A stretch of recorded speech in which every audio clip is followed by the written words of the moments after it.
महाभारत में हर एक कैरेक्टर के पास कितना सारा कष्ट आया था। कुंती भोज ने कुंती माता को बचपन में सब कुछ सिखाया है। दुर्वास महर्षि को हमेशा सेवा किया कुंती ने, रात में है, सुबह का है, दोपहर में है। दुर्वास महर्षि ने उनका भविष्य का दर्शन किया। फिर उन्होंने एक मंत्र उनको दिया था, तुम इस मंत्र को पढ़ेंगे और किसी मास्टर को याद करेंगे, वो आपको सामने आएंगे। फिर उन्होंने मंत्र पढ़ा है और उनके सामने देखा गया तो उनको सूरज दिखाई दिया। जैसे सूरज ने अपना प्रकाश को कुंती माता में दिया है, तुरंत ही कुंती माता के अंदर से बच्चा पैदा हुआ है।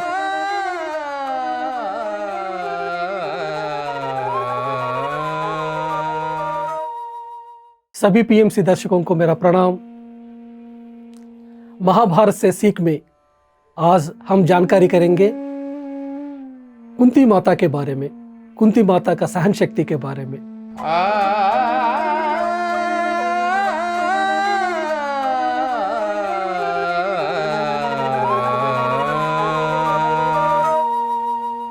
आज इस एपिसोड को शुरू करने के पहले हमारा प्रिय गुरु ब्रह्मर्षि पितामह पत्री जी को, श्री कृष्ण परमात्मा को और व्यास महर्षि को नमन करते हुए आज इस सेशन को शुरू करेंगे। तो फ्रेंड्स, सहन शक्ति कैसे होते हैं हम जानकारी कर सकते हैं कुंती माता से। कुंती माता के जीवन में हर एक घड़ी में कितना सारा प्रॉब्लम्स थे। उनके जीवन में सुख कहाँ थे। बचपन से लेकर मौत तक हमेशा हर एक जगह पे उनको तरह तरह प्रॉब्लम्स आए हैं।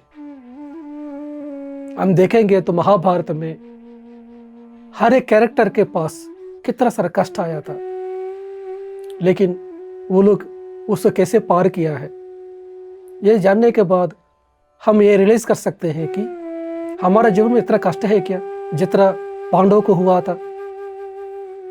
कुंती माता का जीवन में, एक गांधारी का जीवन में, एक द्रौपदी का जीवन में कितना कष्ट आया था, उतना कष्ट हमारे पास जीवन है क्या। फिर भी वो लोग इतना कष्ट के सामने वो लोग झुके नहीं है। वो लोग सहन शक्ति के द्वारा उसको परे किया, उससे पार हो चुके हैं।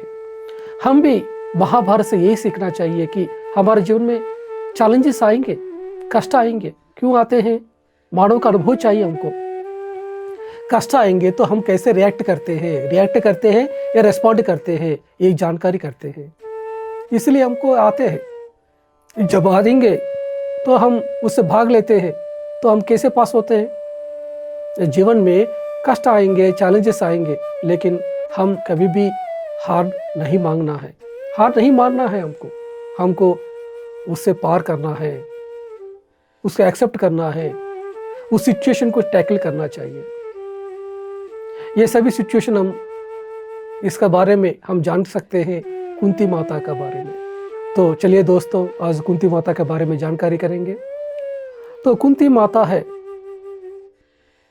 उनको पढ़ाया और उनको पालन किया है कुंती भोज महाराज ने। इसलिए कुंती भोज महाराज ने उनको पढ़ाने की वजह से, उनको विद्या और बुद्धि देने की वजह से उनका नाम कुंती आया है। तो कुंती माता का नाम ऐसा आया है। और कुंती भोज ने बचपन से कुंती माता को सब कुछ सिखाया। एक बाप ने, एक पिताजी ने कैसे बच्चे को परवरिश करना है, हम सीख सकते हैं कुंती भोज से। घर में कोई भी बड़े व्यक्ति आएंगे तो उनको पैर पे नमस्कार करना, उनको सेवा करना। वो तपस्वी हो सकते हैं, या बूढ़ा व्यक्ति आएगा तो उनको कैसे सेवा करना है, बड़े व्यक्ति को कैसे आदर करना है, सहनता के साथ कैसे जीना है, सब कुछ सिखाया है कुंती भोज महाराज ने। हम भी अपने बच्चे को बचपन से यही सिखाना चाहिए, कैसे हम बड़े लोग हमारे घर में आते, कोई अतिथि आते हैं हमारे घर में, हम उनके साथ कैसे सेवा करना चाहिए, कैसे वो बुजुर्ग व्यक्तियों को हम सेवा करना चाहिए, बच्चों को हम सिखाना चाहिए। अगर हम भी अपना बड़े लोगों का आदर करेंगे, हमारा बच्चा हमको देख के हमको भी आदर मिलेगा। बहुत सारा पेरेंट्स आजकल कंप्लेंट करते हैं कि हमारा बच्चे हमको देखते नहीं है, वो बातें नहीं सुनते, कॉलेज में चला गया, इंजीनियरिंग चला गया, हमारा बातें नहीं सुन रहा है, किसी को सेवा नहीं करते, हमारे सामने बातें करते हैं, हमारा विरुद्ध बात करते हैं। इस तरह का बात क्यों हो रहा है? टीनेजर से बहुत सारे पेरेंट्स आजकल बहुत कुछ फेस कर रहे हैं। क्यों फेस कर रहे हैं? कि ये लोगों ने बचपन में वो बच्चे को सेवा करना, बड़े लोगों पर आदर कैसे करना, ये नहीं सिखाया। इसी की वजह से प्रॉब्लम आते हैं। जब बचपन में नहीं सिखाएंगे तो बड़ा होने के बाद कैसे सिखा सकते हैं? तो गलती पेरेंट्स का है। अगर हम इधर सीखना है तो कुंती बोझ ने कुंती माता को बचपन में सब कुछ सिखाया। उनको पता है कि उस समय में वो राजा का बेटी थी, फिर भी वो शादी करके और कहीं जन्म में जाएगी, वो कैसे रहना है उधर, कैसे बड़े लोगों का आदर करना है, सोसाइटी में कैसे रहना, सब कुछ सिखाया कुंती भोज महाराज ने। तो एक दिन उस राज्य में दूर्वास महर्षि आते हैं। हम सब जानते हैं दूर्वास महर्षि कितना गुस्सालु व्यक्ति है, कितना गुस्सा करते हैं। उनको स्वागत करने में थोड़ा देर हो गया, उसी में गुस्सा करते हैं। और उस दूर्वास महर्षि को सेवा करने के लिए कुंती भोज महाराज ने कुंती को रखा, उनको देखभाल करने के लिए। किसी को भी नहीं रख सकते हैं, किसी दासी को नहीं रख सकते एक महर्षि के पास, क्योंकि एक महर्षि मतलब एक महान है, महान पुरुष है। लेकिन दूर्वास महर्षि के सामने रहना, उनको सेवा करना मामूल बात नहीं है। किसी भी गुरु के पास जाके सेवा करना मामूल बात ही नहीं है। वो लोग कैसे रहते हैं आपको समझ में नहीं आएगा। उनका बिहेवियर अलग होते हैं। वो लोग कब गुस्सा करेंगे, कब प्यार से बात करेंगे, कब शांति के साथ रहेंगे, आपको पता नहीं है। वैसा ही कुंती ने दूर्वास महर्षि को सेवा कर रहे हैं। वो कभी भी आए, रात के समय में आए तो उस समय सेवा करना पड़ेगा। वो कभी भी सोते हैं, उनको पैर को दबाना पड़ेगा। कभी गुस्सा करते हैं, कभी कुछ भी बातें करते हैं, चुपचाप रहना पड़ेगा। क्योंकि दूर्वास महर्षि जैसा मास्टर से ये लोग है शिव का जो रुद्र का अंश है, इसलिए वो लोग हमेशा गुस्सा में रहते हैं, सीरियस रहते हैं वो लोग। दूर्वास महर्षि सोचिए, विश्वामित्र है, भृगु महर्षि है, ये सब लोगों को गुस्सा में आप देखेंगे तो सभी गुस्सा में रहते हैं, बहुत सीरियस रहते हैं, उनका मुंह हमेशा ऐसा रहते हैं। बहुत सारे लोग मुझको भी ऐसा कहते हैं। मैं जब क्लासेस कहता हूँ उस समय में भी मैं बहुत सीरियस रहता हूँ।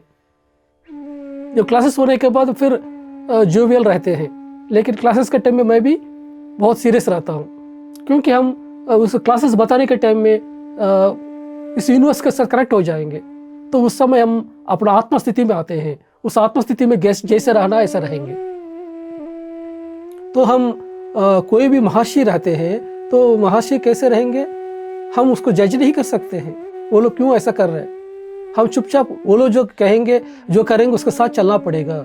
जब आप भी एक महर्षि बनेंगे, ब्रह्मर्षि बनेंगे, तभी दूसरा महर्षि को समझ सकते हैं। तब तक आप किसी महर्षि क्यों ऐसा करते हैं हम नहीं समझ सकते। लेकिन कुंती माता ने उस दूर्वास महर्षि को 1 साल के लिए सेवा किया। 1 साल के लिए सेवा करना नॉर्मल बात नहीं है इतना महान महर्षि को। बहुत सारे लोग सोचेंगे कि गुरु मतलब क्या है कि शांति के साथ रहेंगे, हंसते हुए रहेंगे, ऐसा सोचेंगे। सभी गुरु ऐसा नहीं होते, सबका नेचर अलग होते हैं। हम बता नहीं सकते गुरु मतलब ऐसा ही रहना है। आपके हिसाब से रहेगा तो वो गुरु नहीं होते हैं, वो अपने हिसाब से रहेगा। शुरुआत में मैं भी ब्रह्मर्षि पितामह पत्री जी को मिले थे। पत्री जी भी क्या है कि बहुत गुस्सा करते थे, बहुत डांटते थे सब लोगों को। मैं समझता था कि ये क्यों ऐसा गुस्सा करते, क्यों डांटते थे।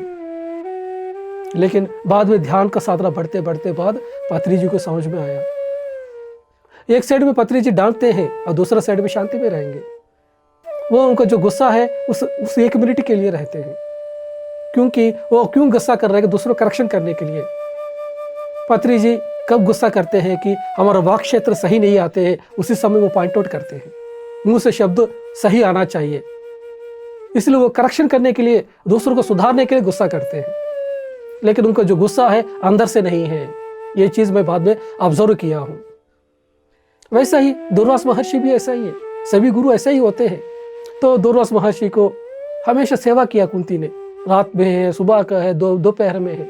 जैसे घर में रहेंगे औरत, पति आएंगे रात को 12 बजे आएंगे, वहाँ उधर खाना रखा हूँ खा लीजिए, ऐसा नहीं कह सकते आप। एक महर्षि रहेगा तो रात को 12 बजे आए, 1 बजे आए, गरम गरम रोटी खिलाना पड़ेगा आपको, गर्म पानी देना पड़ेगा, और वो सोएंगे, पैर दबाना पड़ेगा, और रात को टाइम में उठेंगे, उस समय में भी आप पाँव दबाना पड़ेगा, इतना सेवा करना पड़ेगा। कुंती माता ने सब कुछ सहते हुए उस दूर्वास महर्षि को अच्छा सेवा किया है। 1 साल होने के बाद दूर्वास महर्षि बहुत खुश हो गया। अभी तक मुझको 1 साल तक सेवा करने वाला, इतना अच्छा सेवा करने वाला कहीं नहीं मिला है। फिर उन्होंने बहुत खुश होते हुए वो लड़की को देख के बताया है कि यस कुंती, आपको मैं एक वर देना चाहता हूँ, क्या वर चाहिए? उन्होंने पूछा कि मुझको क्या, मैं क्या किया हूँ, सेवा किया हूँ, मुझको क्या वर चाहिए बोला। फिर दूर्वास महर्षि ने उनका भविष्य का दर्शन किया। इस लड़की को अगर मैं वरदान दे दूंगा तो भविष्य में वो इस्तेमाल होंगे। फिर उन्होंने एक मंत्र उनको दिया था, तुम इस मंत्र को पढ़ेंगे और किसी मास्टर को याद करेंगे, तुम्हारा इष्ट दैव कोई भी होगा उनको याद करेंगे, उनके वो आपको सामने आएंगे, उनको जो मांगेंगे वो आपको दे देंगे। इस तरह का कह के गया। फिर कुंती ने भी अच्छा ऐसा है क्या, वो सुना है, लेकिन टीनेज के टाइम में क्या होते हैं, सब कुछ जल्दीबाजी होते हैं। अच्छा ऐसा दिया है, ऐसा सच में होता है क्या, ऐसा समझा उन्होंने। फिर उन्होंने एक दिन क्या किया था कि देखता हूँ, सब मंत्र पढ़ के देखता हूँ। फिर उन्होंने मंत्र पढ़ा है और उनके सामने देखा गया तो उनको सूरज दिखाई दिया, एक गोल्डन येलो कलर में एक सूरज दिखाई। वाह, सूरज कितना सुंदर है, अगर सूरज जैसा बच्चा मुझको पैदा हो गया तो कितना अच्छा रहता। सोचा, जैसा वो सोची है तुरंत ही सूरज का भगवान सामने दिखाई दिया। वो हैरान हो गया, अरे ये कैसे आ गया। और सूरज ने फिर दूसरा बात नहीं किया, उन्होंने आपको मेरा जैसा बच्चा चाहिए बोला ना, ले लो बच्चा ले लो बोल के उन्होंने अपना जो प्रकाश है उनको कुंती माता में प्रवेश करवा दिया। वो टेक्नोलॉजी था उस समय। कोई भी मास्टर है, बच्चे को पैदा करने के लिए आपको संभोग के द्वारा जाने की जरूरत नहीं है। उस समय जो टेक्नोलॉजी क्या है कि जो प्रकाश के द्वारा, अपना लाइट को देने के द्वारा वो बच्चे को पैदा कर सकते हैं। बहुत सारे लोग ये सोचेंगे कि कुंती माता ने सूरज के साथ अफेयर किया तो इसी की वजह बच्चा पैदा हुआ, ये सभी गलत बात है। उस समय की जो टेक्नोलॉजी के बारे में पता नहीं है। जो ध्यान में हम आगे बढ़ेंगे तभी हमको पता चलेंगे कि मास्टर्स का कैसे नॉलेज होते हैं। तो जैसे सूरज ने अपना प्रकाश को कुंती माता में दिया है, तुरंत ही कुंती माता के अंदर से फिर बच्चा पैदा हुआ है। तो कुंती माता हैरान हो गया, अरे ऐसे आप कैसे दे दिया बच्चे को, अभी मैं क्या करूं बच्चे को, मैं क्या कर सकता हूं, आपने मंत्र पढ़े हैं, मैं आया हूं, मेरा काम है आपको जो मांगा है वो देने का है, आप क्या करेंगे मुझको लेना नहीं है। तो इस चीज़ में क्या सीखना चाहिए हमको, आपको कोई भी पावर्स आएंगे उस पावर्स को विवेक के साथ इस्तेमाल करना चाहिए। जल्दीबाजी में बिना सोच पूछ के कुछ भी मांगेंगे तो उसका जो परिणाम ऐसा ही होते हैं। कुंती माता के साथ बच्चा पैदा हो गया, अब बच्चे के साथ घर में कैसे जा सकती है वो बिना शादी करते हुए, लोग क्या सोचेंगे, वो भी राजकुमारी है। ये जो सिचुएशन है अभी भी कि हुआ तो क्या हो करेंगे। उस समय महाभारत स्टोरी था, उस समय 5,000 साल का पहले का बात था। अभी भी किसी कोई लड़की है अपना गोद में एक बच्चा को लेकर घर में आएंगे, आप लोग एक्सेप्ट करेंगे क्या? आप एक्सेप्ट नहीं कर सकते। उस समय क्या बात होगा। बहुत सारे लोग पॉइंट आउट करते हैं कि कुंती माता ने बच्चे को जैसे पैदा हो गया वो कर्ण को फिर पेटी में डाल के छोड़ दिया, बच्चे को ऐसे छोड़ दिया बोल के। वो क्या कर सकती है आप बताइए उस सिचुएशन में। आपके घर में आपका लड़की भी प्रेग्नेंट होके या बच्चे को लेके घर में आएंगे, आप एक्सेप्ट करेंगे क्या?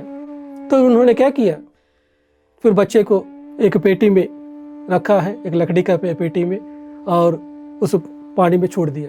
उस समय सूर्य भगवान कहते हैं कि ये बच्चे का आने वाला समय बहुत सारा अपमान को झेलेगा, बहुत योद्धा बनेगा, इसलिए ऐसा हुआ है। वो जहाँ जाना है जाएगा, जहाँ पैदा होना वो पैदा होंगे, अब अभी छोड़ दो बोला। फिर उन्होंने फिर वो पानी के अंदर उस बच्चे को छोड़ दिया और वो पानी के साथ बह के वो पेटी चला गया। तो इस तरह का कर्ण जैसा महान योद्धा का पैदा हुआ है सूरज भगवान का प्रकाश के द्वारा। तो हमको इससे क्या सीखना चाहिए कि जब टीनेज के समय में जल्दीबाजी होती है, बिना सोच समझ के ये सभी सिचुएशंस होते हैं आजकल समाज में, उस समय समाज में, लेकिन माता पिता को हमेशा अपना लड़की को सपोर्ट करना चाहिए इस तरह के सिचुएशन में। अगर माता पिता भी इस तरह का चीज़ पे सपोर्ट नहीं करेंगे लड़की को तो क्या होगा। गलतियां होते हैं जीवन में, लेकिन बड़े लोग हमेशा टीनेजर्स को, अपना लड़कियों को इस तरह के सिचुएशन में मदद करना चाहिए, सपोर्ट में रहना चाहिए। नहीं तो आजकल देखेंगे तो बहुत सारा लड़कियों को अबॉर्शन हो जाते हैं, बच्चे पैदा होते हैं, वो बच्चे को कहीं कूड़े का दान में डाल देते हैं। हम पेपर में देखते हैं बहुत सारे बच्चे को कूड़ेदान में मिलते हुए। ये सभी सिचुएशन क्यों हो रहा है?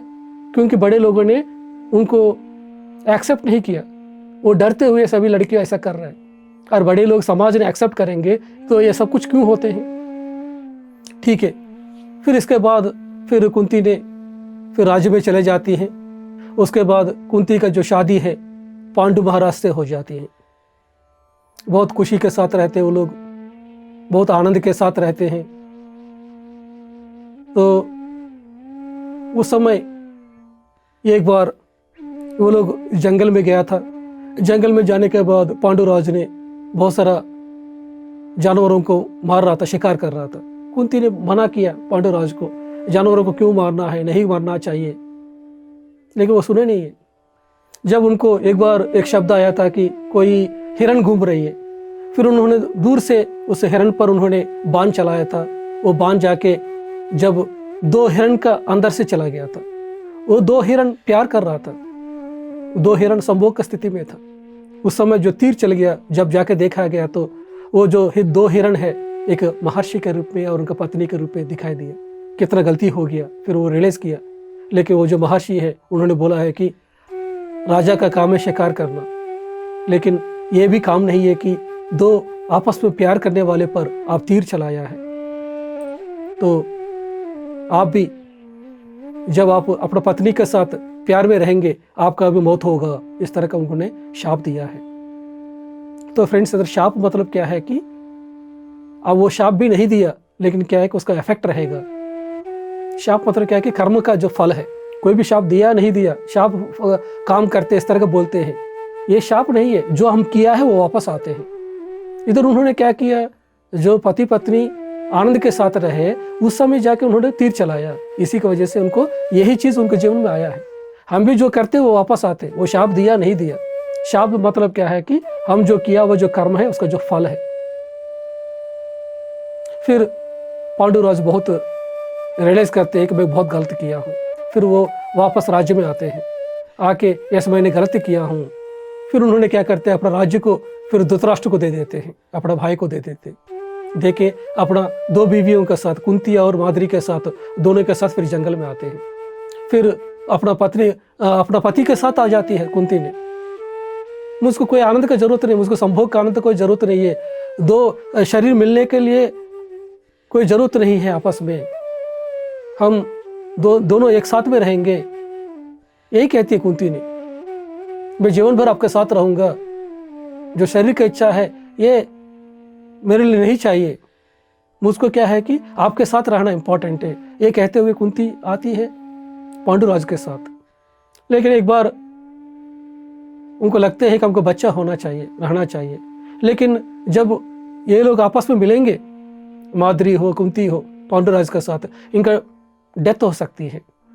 इसलिए क्या करना है, जब ये माद्री ने जब कुंती से पूछा तब कुंती को याद आता है यस जो दुर्वास महर्षि ने जो दिया था वर, वो इनको याद आते हैं। फिर उन्होंने क्या करते हैं कि यस मुझको दुर्वास महर्षि ने मंत्र दिया था, इस मंत्र के द्वारा हम बच्चे को मांगेंगे। फिर उन्होंने बैठ गया था। फिर उन्होंने बैठ के पहला मंत्र पढ़े। पहले मंत्र पढ़ के उन्होंने यमधर्मराज को याद किया था। तुरंत यमधर्मराज आया और यमधर्मराज का प्रकाश से युधिष्ठिर का जन्म लिया है। वो धर्म का तेज उनके द्वारा आया है पहला बच्चा। उसके बाद फिर दूसरा जब मंत्र पढ़े हैं, फिर आया है हमारा वायुदेव। तो वायुदेव ने फिर अपना तेज के द्वारा, अपना प्रकाश के द्वारा जन्म दिया है, बच्चे को दिया है भीम। फिर तीसरा बार मंत्र पढ़े हैं, फिर तीसरा बार मंत्र पढ़ने के बाद याद किया उन्होंने इंद्र भगवान को। फिर इंद्र आके अपना प्रकाश के द्वारा जन्म दिया है अर्जुन को। इस तरह का 3 बच्चे का पैदा हुआ है कुंती माता को। फिर माद्री पूछती है कि दीदी आपका जो मंत्र है मुझको भी दे दो ताकि मुझको भी बच्चा हो जाए। फिर वो जो मंत्र उनको भी बताती है। फिर माद्री ने भी फिर मंत्र पढ़ के अश्विनी देवताओं को याद करती है। जब अश्विनी देवताओं को याद किया, फिर अश्विनी देवताओं का जो तेज है उनके द्वारा नकुल और सहदेव का जन्म होते हैं। इस तरह का 5 जो बच्चे का जन्म हुआ है। लेकिन एक दिन डेस्टिनी ऐसा है कि फिर पांडुराज माद्री के साथ फिजिकल कांटेक्ट हो जाते हैं, उनके साथ संपर्क हो जाती है। उसी समय पांडुराज का मौत हो जाती है शाप के वजह से। फिर वो लोग क्या कर सकते हैं, फिर अपने बच्चे के साथ कुंती ने वापस आती है राज्य में। उस समय और एक दुराचार था समाज में, वो है कि सती सहगमन। पति का मौत हो गया तो पत्नी को मरना चाहिए। हर जगह पे औरतों पर दबा के रखा था। अभी तक हर एक युग में देखेंगे तो औरत को हर जगह पे दबा के रखा गया। कितना सारा कष्ट आया था औरतों के जीवन में। सती सहगमन, बूढ़ा व्यक्ति के साथ शादी करना, बचपन में ही शादी करना, उनके घर से बाहर निकलना नहीं देना, शास्त्र नहीं पढ़ सकते हैं, सिर्फ पति की बातें सुनना है, सिर्फ घर में ही रहना है, अपना टैलेंट नहीं दिखाना। इस तरह का औरतों ने कितना सारा झेले है इतना सारा युग में। अभी का समय है ये कितना अच्छा समय है। लोग कहते हैं कि अभी का समय कलयुग है, सही नहीं समझेंगे, लेकिन इस समय में कोई भी औरतों को कुछ भी अत्याचार हुआ है तुरंत सब लोग आ जाएंगे, सभी मीडिया आएंगे। कोई भी है, एक भी थप्पड़ मारा है पति भी, तुरंत मीडिया आएंगे सामने। आजकल का समय है औरतों के लिए बहुत अच्छा समय है। हर जगह पे अभी वुमेन राइट्स का कमीशन है, लेकिन उस समय ऐसा नहीं था। सबने झेले थे पति का अहंकार से, पुरुष का डोमिनेशन से। सभी औरतों का जीवन बहुत दुख का साथ रहे सभी जमाने में। अभी तो आने वाला समय है, अभी यह है नारी शक्ति का फेमिनिन वर्ल्ड। अभी ये संधि काल है, ये पुरुष समाज से लेके स्त्री का समाज तक आने का जो संधि काल अभी हम चल रहा है। अभी आने वाला समय हम देखेंगे तो ये पूरा दुनिया में फेमिनिन वर्ल्ड चलेगा। हर जगह पे स्त्री तत्व दिखाई देगा। स्त्री तत्व मतलब क्या है कि हर एक आत्मा में 2 भाग होते हैं, एक पुरुष का एक स्त्री का। तो दुनिया में ये स्त्री तत्व चलेगा नेक्स्ट 2000 ईयर्स तक। तो एक मैं देखने के लिए पुरुष हूँ, लेकिन मैं आत्मा हूँ। आत्मा में जो स्त्री तत्व है ये डेवलप करने की जरूरत है। हर एक पुरुष को अपना स्त्री तत्व को डेवलप करने की जरूरत है, और हर एक पुरुष को भी, हर एक स्त्री को अंदर में भी पुरुष और स्त्री होते हैं, और हर एक पुरुष के अंदर में भी स्त्री और पुरुष होते हैं, दोनों होते हैं। अभी हमको क्या करना चाहिए कि अभी तक वो शारीरिक स्थिति में पुरुष हो सकते हैं, स्त्री हो सकते हैं, लेकिन आत्मा स्थिति में जो स्त्री तत्व है इसको डेवलप करने का जरूरत है हमको। वो स्त्री तत्व जैसे डेवलप होंगे, ये दुनिया में शांति, सहनता, क्रिएटिविटी, आनंद सब कुछ आएंगे। जहां तक पुरुष का समाज रहेंगे, ये डोमिनेशन, युद्ध, वार का सिचुएशंस, ये सब कुछ आएंगे। तो ये है मास्टर्स हमारा जो कुंती माता का जो स्टोरी है। हम क्या सीख रहे, सहनता। तो उस समय पांडुराजू के साथ ये माद्री का सती सहगमन हो जाती है। माद्री कहती है कि मेरे बच्चे को आप पाल लीजिए। मैं पांडु के साथ, उन्होंने मुझको मिलने के द्वारा ही उनका मौत हुआ है, इस वजह से मैं भी उनके साथ शरीर छोड़ूंगा। इस तरह का वो भी सती सहगमन करके मौत हो जाती है दोनों का। फिर कुंती माता ने अपना बच्चे को लेकर फिर राज्य में आ जाती है। तो फ्रेंड्स, अगले एपिसोड में हम और कुंती माता के बारे में जानकारी करेंगे। Thank you so much.